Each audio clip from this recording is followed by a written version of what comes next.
Welcome back to my channel to a new blog. আশা করি তোমরা সবাই খুব ভালো আছো। আর আজকে এখনও ঘুম থেকে উঠে বাইরে যাইনি, কারণ মনটা খুব বেশি খারাপ হয়ে গেল। একবার অবশ্য গেছিলাম। কেন খারাপ হয়ে গেল চলো যেতে যেতে তোমাদের দেখাই আর বলি। মনটা খুব বেশি খারাপ এই কারণে, আজকে ঘুম থেকে উঠেই মানে মনটা খারাপ হয়ে গেছে।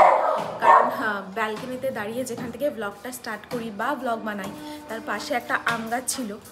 তোমরা খেয়াল করে থাকলে দেখবে হয়তো, সেটা আজকে সকালে কেটে দিচ্ছে। পুরো গাছটা কেটে দিচ্ছে।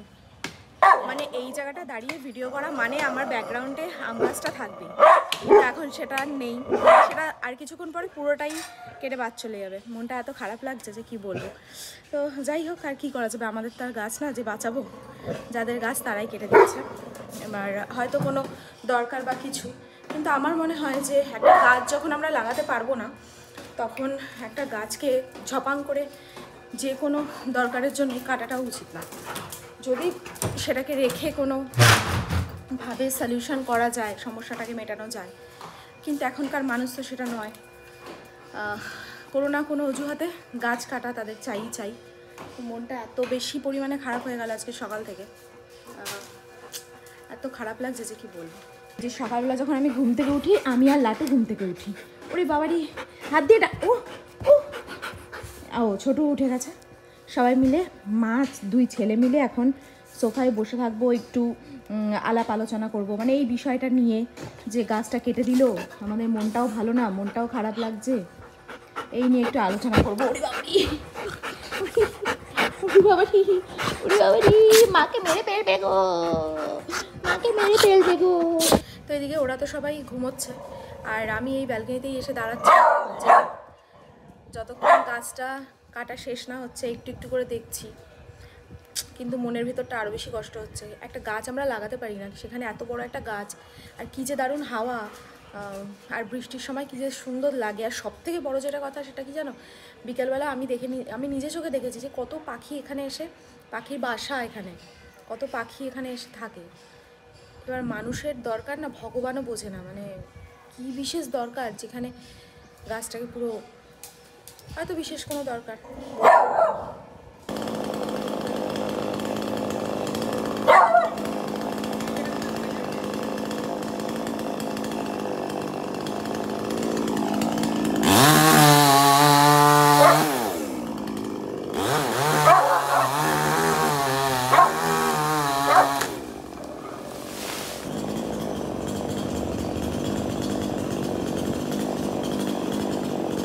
এই গাছটার মধ্যে এত পাখির বাসা ছিল, মানে প্রত্যেক দিন ফলো করতাম তো, দুপুর থেকে বিকাল পর্যন্ত গাছের মধ্যে কত পাখির বাসা ছিল। হ্যাঁ, এই পাশে পাখিরা আসতো। আজকে সকালবেলা পাখিরা তো বেরিয়ে গেছে যার যার কাজে। এবার দুপুর থেকে বিকাল পর্যন্ত যারা বাড়িতে ঢুকতে আসবে তারা এসে দেখবে বাড়ি আমাদের কোথায় গেল, বাড়ি সব তো গেছে, বাড়ি উচ্ছেদ হয়ে গেছে। তবু যদিও বা কাঁঠাল গাছটা পাশে আছে, ওরা সব কাঁঠাল গাছে বসতে পারবে, কিন্তু খুব খারাপ লাগে এগুলো দেখলে। এখন যারা গাছটা কাটছে তাদের থেকে জানা গেল যে ওখানে বাড়ি করবে, যাদের জমি তারা বাড়ি করবে, তো তার জন্য কাটা হচ্ছে আম গাছ। তো এদিকে বাইরে গিয়ে তো ব্লগ বানানোই যাচ্ছে না, মানে এত পরিমাণে আওয়াজ হচ্ছে ওই গাছটা কাটছে। আর যা শুনলাম, বললাম মনে হয় না একটু আগে যে ওখানে বাড়ি হবে, তো তার জন্যই আরও মনে হয় গাছটা কেটে দিল। তো যাই হোক, এখন একটু একবার তো চা হয়ে গেছে খাওয়া, এখন আরেকবার একটু চা খেয়ে নিই। কালকে রাত্রে আমাদের হয়েছিল খিচুড়ি। বাবা, এই আওয়াজে কথা বলাই মুশকিল। তো কালকে রাত্রে হয়েছে খিচুড়ি, আমরা খেয়েছি। আর এখন একটু সীমাদির জন্য এখানে একটু গরম করা হয়েছে। কালকে আমাদের হচ্ছে খিচুড়ি, আর সুব্রতর হচ্ছে 3 বার এই নিয়ে খিচুড়ি খাওয়া। আর ওখানে ছেলে দেখো খিচুড়ি খাওয়ার জন্য বসে রয়েছে সকালবেলা, যদিও রুটি হবে। এদিকে চলছে আমাদের সকালের ব্রেকফাস্ট, আর দুপুরের রান্না একটু পরে বসবে। আর এখন বসবে হচ্ছে সয়াবিন, এই যে সয়াবিনের আলু কাটা রয়েছে, এদিকে মশলাপাতিও করা রয়েছে, আর এই সয়াবিনটাও এখানে সেদ্ধ হয়ে গেছে। আমার তো বেশ ভালোই লাগে খেতে, তোমাদের কেমন লাগে? রান্নাঘরে কথা বলার উপায় নেই, ওই মেশিনের এত গ্যাঁ আওয়াজ হচ্ছে যে কথা বলা যাচ্ছে না। আর দেখলেই তো আজকে টিফিনে হচ্ছে রুটি আর সয়াবিন আলুর তরকারি। এই প্রত্যেক দিনের যে কি বলবো খাবার 3 বেলা কি হবে, এটা মানে একটা বিশাল চিন্তার ব্যাপার সকালে ঘুম থেকে উঠে।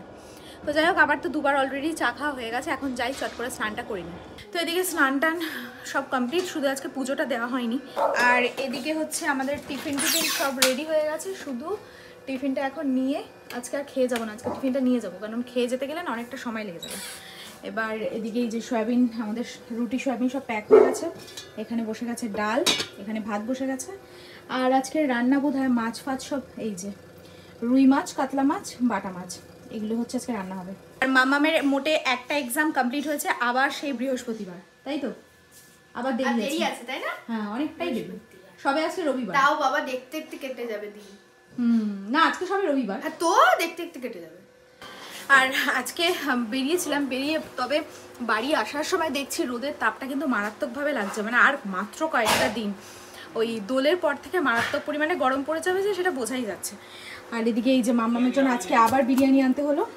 আর এদিকে রয়েছে সমস্ত আমাদের আজকে খাবার দাবার, কী কী রান্নাবাড়ি সে তো সকালে দেখালাম, তাও একবার লাঞ্চ থালি রেডি করে তারপর দেখাচ্ছি। তো এদিকে আজকে আর লাঞ্চ থালি বাড়িনি, মানে লাঞ্চ থালি তো বাড়তেই হবে সেটা না, কিন্তু সুন্দর করে প্রপার সাজিয়ে গেছে আর সেটা নিইনি, কারণ আজকে একটা ভাবলাম শর্ট ভিডিও বানাবো, ছাদে যাব, সেটাও খাওয়ারই রান্নারই, তো চটপট করতে হবে, তাই তাড়াতাড়ি করে খেয়ে দে যাবো এখন ছাদে। তো এদিকে আমি হালকা পাতলা রেডি হয়ে গেছি, আর এখন সমস্ত জিনিসপত্র নিয়ে এখন যেতে হবে ছাদে। তো চলো টুকটুক করে সব নিয়ে ওপরে যাই, মানে ছাদে যাই, নাহলে রোদ চলে গেলে আর শ্যুটটা ভালো হবে না।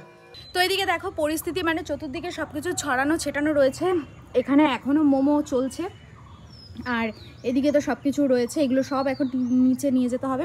আর এদিকে মোমো অনেকগুলো হয়ে গেছিলো, যেগুলো দিয়ে শ্যুট করা হলো। মানে আমার তো মোমো ভীষণই ফেভারিট, আর আজকেরটা না মানে হই হই করে করা, মানে খুব তাড়াহুড়ো করে করা যাতে সূর্যের লাইটটা পাওয়া যায়, দুর্দান্ত হয়েছে খেতে, মানে সিরিয়াসলি হয়তো তোমাদেরকে খাওয়াতে পারলাম না ঠিকই, বাট নিজের রান্না নিজের তো ভালোই লাগে, কিন্তু সত্যিই দুর্দান্ত হয়েছে।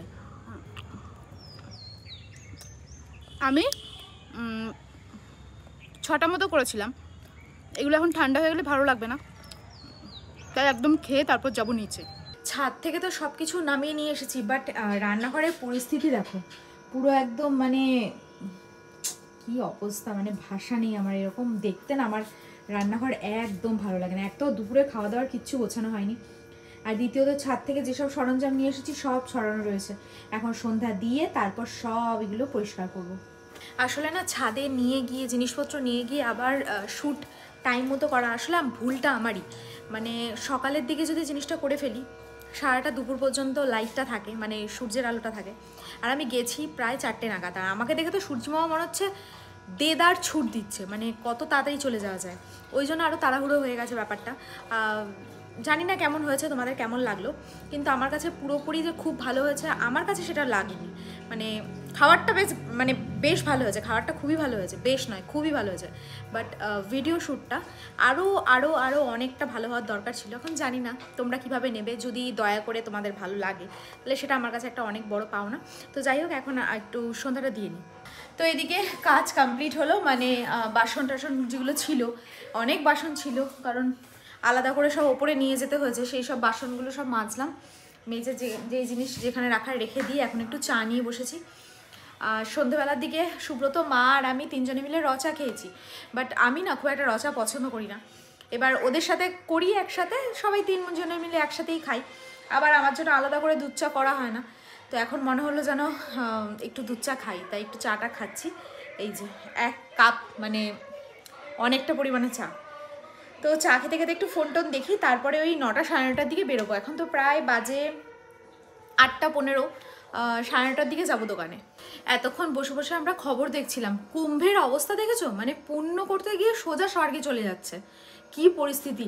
ট্রেনের অবস্থা তো ভীষণই খারাপ, রাস্তার মানে অনেকে আছে যারা রোডে এখন আছে, তারা বলছে 11-12 ঘন্টা ধরে তারা গাড়িতে একই স্পটে দাঁড়িয়ে, মানে এতে তো যাওয়ার কোনো মানে আমি বুঝতে পারছি না।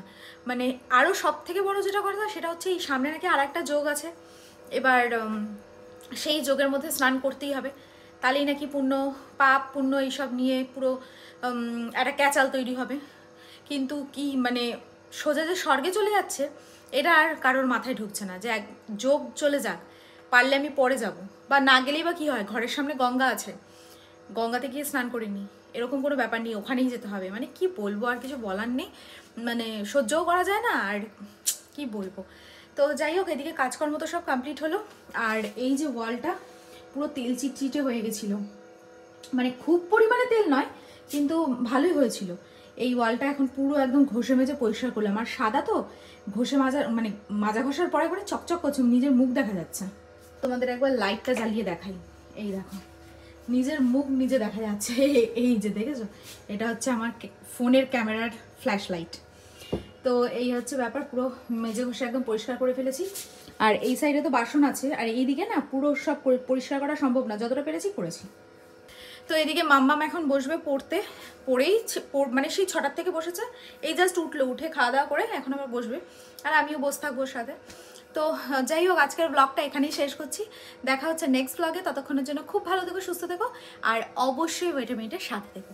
সো চলো, আজকের মতো tata, bye and good night.